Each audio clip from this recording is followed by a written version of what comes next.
Welcome everyone to this first service for Monton Unitarian Church, the 3rd of January 2021. Let's begin as we always do by lighting our chalice candle.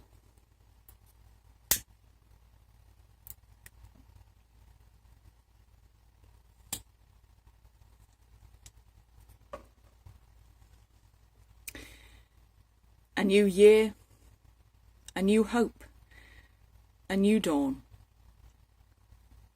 The old year is behind us, with all of its pain and its worry, and its joy and surprises. The new year stretches ahead of us, full of possibilities and opportunities, though it too will bring its share of heartbreak for all of us. But with every new dawn comes new hope. Chances to make a difference, moments to bring joy or healing, small spaces of time to be a blessing in the world. And in doing so, may we find joy and healing and blessing for ourselves as the world echoes back to us. And it begins with worship.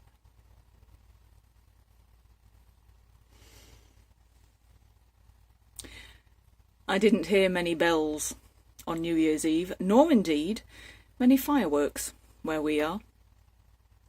But it still feels appropriate to share Alfred Tennyson's Hymn for the New Year. There are some extremely appropriate words in there to pay attention to. Ring out, wild bells, to the wild sky, the flying cloud, the frosty light. The year is dying in the night. Ring out, wild bells, and let it die. Ring out the old, ring in the new. Ring, happy bells, across the snow. The year is going. Let it go. Ring out the false. Ring in the true. Ring out a slowly dying cause and ancient forms of party strife. Ring in the nobler modes of life, with sweeter manners, purer laws.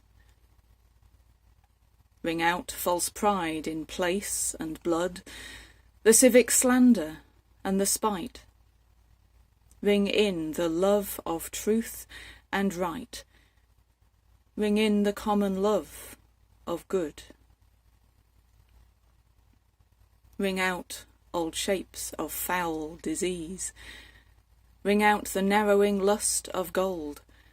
Ring out the 1,000 wars of old. Ring in the 1,000 years of peace.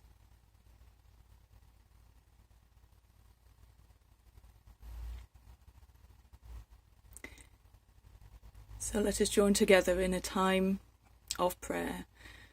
And this is one of my favourite prayers written by the Reverend Celia Cartwright.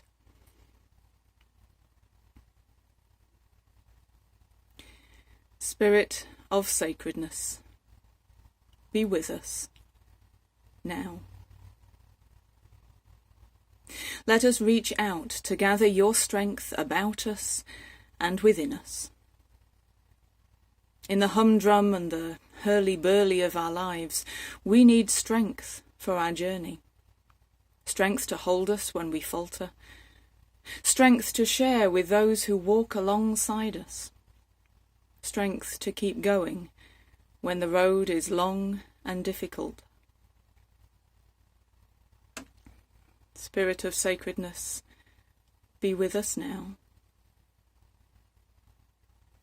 Let us reach out and gather your calmness about us and within us. In the midst of the clamour that fills our days, we need a quiet place in which to stop and rest. A quiet place where our racing thoughts can slow to a pace where we can begin to manage them, to sort them, to act upon them, or dismiss them. Spirit of sacredness, be with us now. Let us reach out and gather your joyfulness about us and within us. In the midst of the routine that fills our days, let us be reminded that life is far from ordinary, that joy lies waiting in each bright shaft of sunlight, in the singing of birds and the form of the hills and valleys, and in the presence of those who share this life with us. Spirit of sacredness, be with us now. Amen.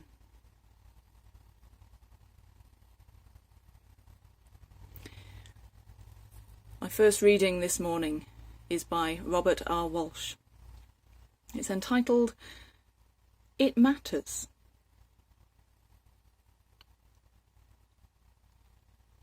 I knew a man who had printed on his stationery this proverb: Nothing is settled. Everything matters. It established a certain ambiance for reading his letters, as if to say, what you are about to read is to be taken seriously, but is not final. I remember him and his proverbs sometimes, especially when it seems impossible to change the world or myself in any significant way. Times like the beginnings of New Year's. Sorry, Jim, I say. It's not true that nothing is settled. In the past year, choices have been made, losses have been suffered. There's been growth and decay. There have been commitments and betrayals. None of that can be undone. A year ago, no one knew whether during this year one person would become pregnant, another would get cancer, another would take a new job, another would have an accident. But now it's settled. One day this year, I was present just when someone needed me.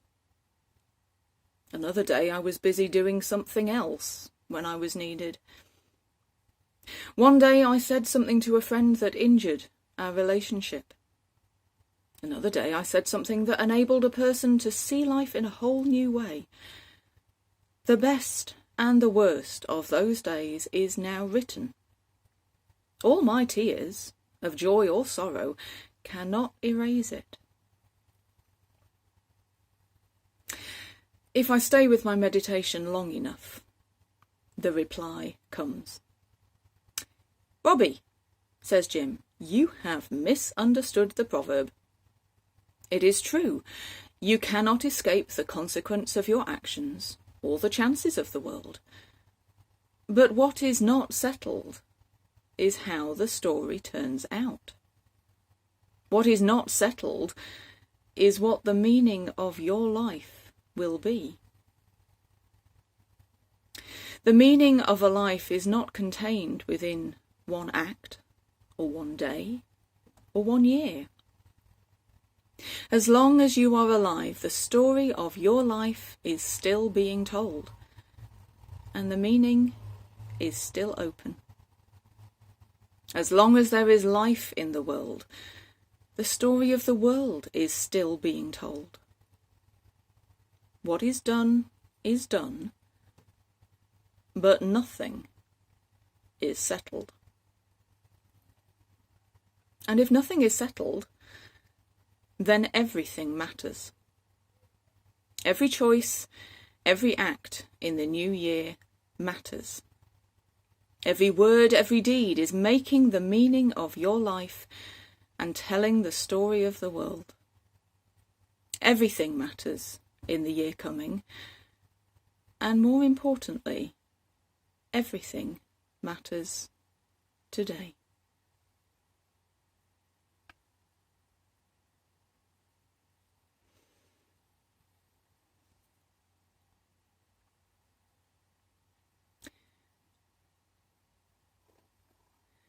And my second reading is another Robert.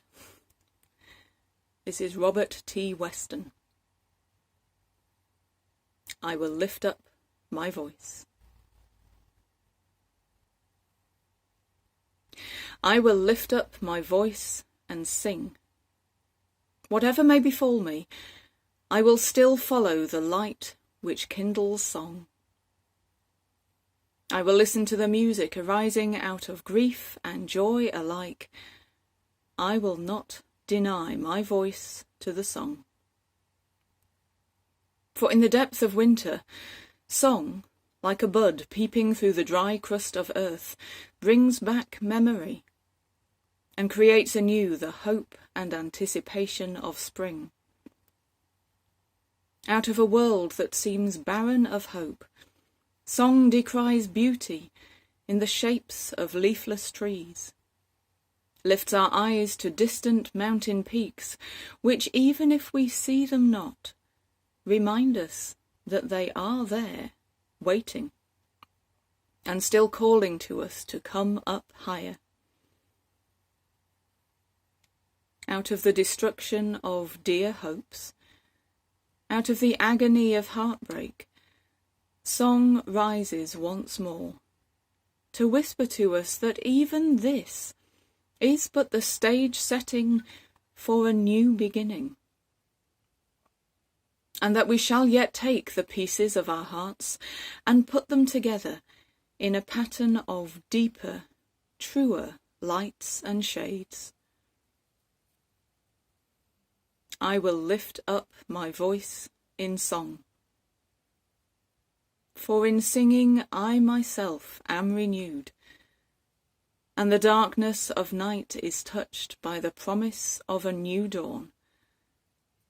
For light shall come again.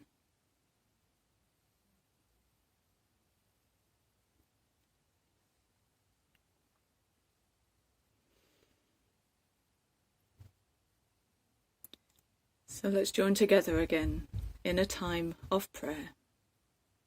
These words are by Leslie Ahuva Fales.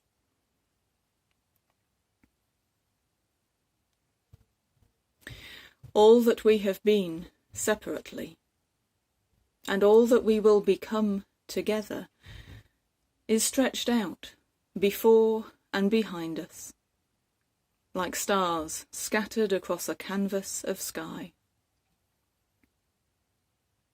We stand at the precipice, arms locked together like tandem skydivers working up the courage to jump. Tell me, friends, what have we got to lose? Our fear of failure? Our mistrust of our own talents? What have we got to lose? A poverty of the spirit? The lie that we are alone? What wonders await us in the space between the first leap and the moment our feet, our wheels, however we move our bodies across this precious earth, touch down softly on unknown soil? What have we got to lose that we can't replace with some previously unimaginable joy? Blessed are you, Spirit of life, who has sustained us, enlivened us, and enabled us to reach this moment. Give us courage in our leaping, and gratitude in our landing,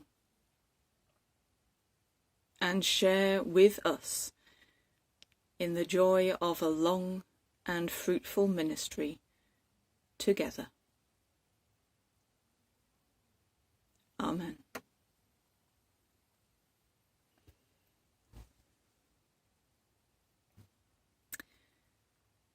So here we are, the first Sunday of 2021. Wow. It feels in some ways as if there is so much to say, and yet at the same time so little that hasn't already been said. So much has changed with the turning of the year. And yet nothing has changed. We are still living in a pandemic, under severe, albeit necessary, restrictions. The hospitals are still stretched almost beyond capacity. Medical staff and teaching staff and other key workers are still completely exhausted. And yet there is no let-up in demand, and yet more regulations to be interpreted, responded to, dealt with. There's Brexit. Done at last! Some people cry with joy and relief, while others mourn the loss of a community. And businesses are scrambling to work out what the cost impact will be and whether their business will survive. Holiday makers are discovering what the impact is on their travel arrangements, and the longer-term ramifications are still far from clear. The medical data of the pandemic and the political and economic data of Brexit have dominated the news this past year. But it's important not to lose sight of the human side of what is happening right now. Key workers are exhausted. Many workers have lost or are at risk of losing their jobs. Small businesses are struggling to survive, as indeed are many larger ones. Families are hungry and facing homelessness. And thousands upon thousands of families are grieving their dead or fearful for their loved ones who are sick. And for the record, that's just in our country. Hope is something that must feel in short supply right now. Which brings me to Star Wars. Two of my kids are keen Star Wars fans, have watched the whole series from the very beginning, and yes, I mean the prequels, all the way to the Rise of the Skywalker and the Mandalorian. And even for those of us who aren't quite such addicts, most of us will be familiar with that glorious line, "Help me, Obi-Wan Kenobi, you're my only hope." Obi-Wan by that time is a Jedi Master in hiding, pretending to be just an old man living on his own out in the desert. Not the person you would expect to be the top line of defence against an evil empire. But actually a lot of the heroes throughout the Star Wars series, at least, seem to be, even if it turns out they actually aren't, just ordinary people. Luke, as far as he is aware, is just a nobody, doomed to work for his uncle doing what he feels is unimportant stuff. Rey, who becomes the ultimate final hope, is also just a regular junk scavenger, though it turns out she has more history than she thought. Finn, my personal hero from The Force Awakens, Last Jedi and Rise of the Skywalker, is actually a stormtrooper, initially known only as a number. Why on earth am I talking about this? Well, because the world needs hope right now. And there isn't always a Princess Leia around. General Organa, I should say. The sort of person who's been trained, who knows what her role in life is, and has a set of mystical powers that she knows full well how to tap into. Sometimes there's just us. And we might be just nobodies. Folks who find themselves in the wrong place at the wrong time, which somehow turns out to be the right place. And we just somehow manage to find the strength and the wisdom and the courage and the compassion to do the right thing. Because that's the thing with us human beings. We are rather mystical beings ourselves, with access to untold depths of being, which can, if we listen, tell us how we can help, how we can provide the faith and the action that is needed to help bring healing. It might be that we are the key to solving a global problem, or a very, very personal problem for just one person. It might be that we can heal a conflict that has gone on between nations for centuries, or help heal a conflict raging inside just a single individual's heart. It might even be that we don't even know what part we've played in either of those situations, or maybe in between, and yet we have helped. But it's a way to approach life, isn't it? Rather than expecting someone else to solve the problem, to say, what can I do here? How can I help? That help might mean stepping in all by ourselves and fixing something. It might equally look like sending out a beacon to call others in to join forces. And that's okay. There's a lovely story that illustrates that by David J. Wolpe. A young boy and his father were walking together when they came across a large stone in the middle of the road. "Do you think I could move it if I use all my strength?" asked the boy. "Oh, if you use all your strength, I'm sure you'll be able to," replied his father. The young lad placed his 2 hands on the rock and began to push. The rock didn't move. So instead of pushing, he tried pulling. No success. He found a stick and tried to use it as a lever, but even this was ineffective. "You were wrong," said the boy to his father. "I can't move it." "But you didn't use all your strength." "Yes, I did. I tried as hard as I could." "Yeah, there was one thing you didn't do." "What's that?" "You didn't ask me for help," said the father with a smile. After all, we all know that we can achieve more together than we can individually. Even though asking for help can sometimes feel like we are admitting that we are weak, or a failure, or not good enough.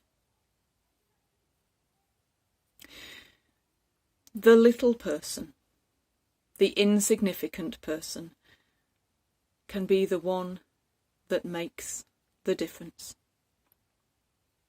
And it's not just Star Wars where that applies, of course.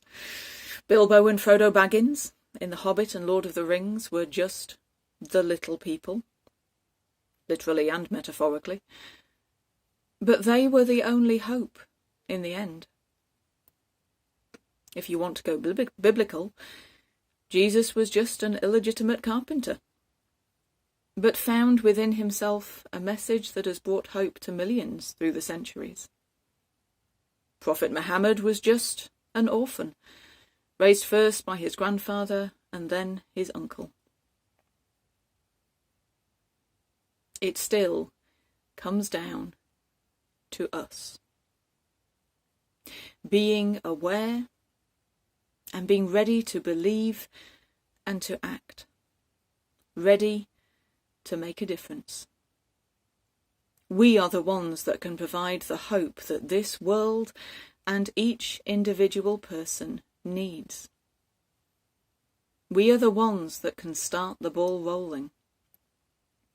Not because we have the skill, or the training, or the experience, but because we love. Our first reading reminded us, in the words of Jim, that everything we do matters because nothing is finished. The end of the story hasn't been told, or even written. And what we do and say will influence how the story progresses. And that makes us immensely powerful, because we can use our words and deeds to change the story for good or for ill. And our second reading reminds us why we should do this. It's easy, when we are exhausted, vulnerable and hurting, to give up, to let go, to stop caring. But as Robert T. Weston gently points out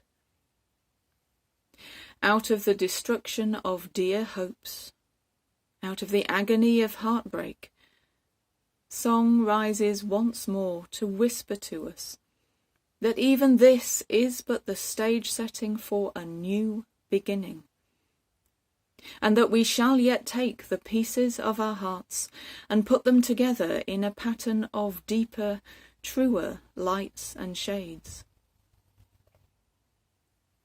I will lift up my voice in song, for in singing I myself am renewed, and the darkness of night is touched by the promise of a new dawn, for light shall come again.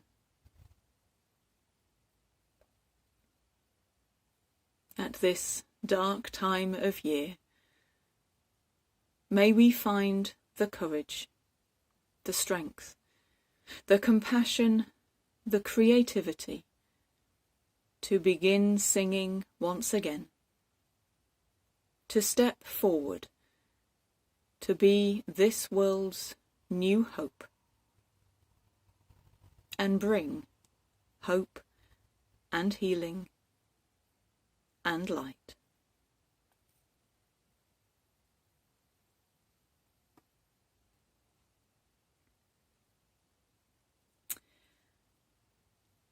And so a final blessing for you, by Eric Walker Wickstrom. If you are who you were, and if the person next to you is who he or she or they was, if none of us has changed since the day we came here, we have failed. The purpose of this community, of any church, temple, zendo, mosque, is to help its people grow. We do this through encounters with the unknown, in ourselves, in one another, in the other, whoever that might be for us, however hard that might be. Because these encounters have many gifts to offer. So may you go forth from here, not who you were, but who you could be.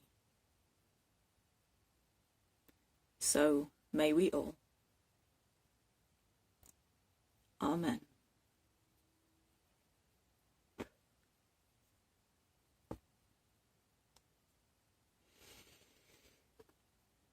Thank you for joining me once again.